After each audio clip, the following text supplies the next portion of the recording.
One of the hardest things in golf is making a swing change. My research has been telling me that it can take at least 3 months to make a change stick. So as we head into winter here in the UK, I thought I would run an experiment. Over the last week and a bit, I have hit 500 balls focused on one move to see how many reps does it take to start overriding a habit.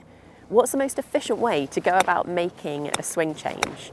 And will I get bored doing the same thing for 500 reps? Because I've made a few swing changes through my golf journey, some that have stuck and some that haven't. And I can constantly find myself slipping back to my default tendencies, one of which is my takeaway, because I have active hands in my swing, hinging too early and too often. And when I've worked on this before, I'll head to the range and I'll hit through buckets of balls, I'll get my drills going, I'll get my sticks out, but I've just not found that that change really sticks. And it definitely doesn't seem to be translating to the course. And I notice that as I look at my takeaway, I don't have connection. My hands and arms move independently of each other rather than together as one. So that's the move that I've been focused on for 500 balls. And I'm using an impact ball to help me find and feel that connection, which I'm squeezing between my forearms and using through the 500 reps. So that's been the move, that one piece takeaway, really feeling my hands and arms move together as one, driven by the bigger muscles, rather than letting my hands get too active from the get-go. A checkpoint that I was looking for is that at this point of my takeaway, my arms, hands, and the club are pointing towards the ground, rather than feeling like they've become disconnected and the club has already started rolling behind me. And I know that these are small swings, and it might take a while to translate into a big swing, a full swing with a 7-iron, say, rather than here I've got my 54-degree wedge.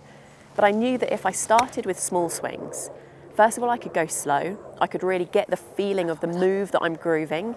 But also, if I can't execute the move in a small swing, it's going to be even harder to execute it in a big swing. So I focused on these 30-yard or so shots, and I've spent 500 reps hitting the same shot, the same distance or so, but the same feeling, really focusing on small swings, but big moves, exaggerating that feeling to see if the feel starts to match the real. And after a few sessions, I started to notice that feeling really clicking.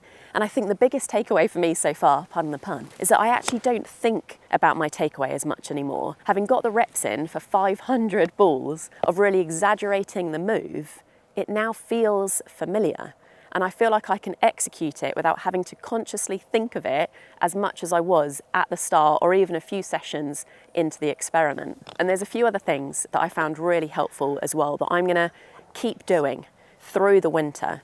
Firstly, filming my swing to get that instant feedback loop, because without being able to check, does the feel bring to life the real, it's really hard to know whether you're on the right track. It feels like you're doing it in your swing, and so many times in that first session, I'd feel like I'm making the move, I'd watch it back, and I wasn't making the move. So I knew that I needed to feel that feel even more so, to make that move even bigger in that small swing. And another thing that really helped me to remember through this experiment was to measure my progress on the move that I'm improving. So one piece, all connected. That's the focus. Because when you do watch your swing back, especially at the beginning of a challenge like this, in that first session, it felt like nothing was clicking.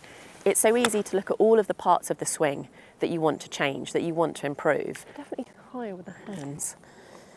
Started out and my hands were really low in the finish. Now I feel a bit higher, which I think is a good sign. But I know I'd set myself the goal of just one move for 500 balls. And so all I tried to do was focus on that one move. Was I getting into a better spot with my takeaway? And if I was, that was something to celebrate rather than maybe start to nitpick the next moves that I was also making in my swing. As an example, I know that my backswing is way too long for this length of shot, and it is way too long in my swing in general. And so that's another move that I want to get grooving over the winter.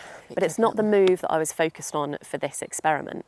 And so my goal was to really just measure my progress on the move that I was improving, my takeaway. I wasn't focused enough. Come on, Ratcliffe.